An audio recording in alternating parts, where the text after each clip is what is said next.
এ যেন হলিউডের কোনো চলচ্চিত্রের দৃশ্য অথবা অলৌকিক কোনো ঘটনা।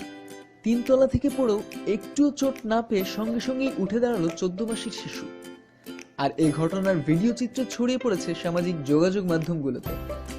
এই ঘটনা নিয়ে একটি প্রতিবেদন প্রকাশ করা হয়েছে যুক্তরাজ্যের সংবাদ মাধ্যম ডেইলি মেইলে। খবরে বলা হয়, সম্প্রতি ব্রাজিলের ফোর্টালেজা শহরের সিয়েরা এলাকায় এ ঘটনা ঘটে। সিসিটিভিতে ধারণকৃত দৃশ্যে দেখা যায়, রাস্তার পাশের একটি ভবনের 3য় তলার জানালা দিয়ে হেলেনা বিট্রিস নাসিমেন্তো নামের শিশুটি নিচে পড়ে যায়। পড়ার পর প্রথমে মনে হয় সে আর বেঁচে নেই, কিন্তু একটু পরেই উঠে দাঁড়ায় শিশুটি।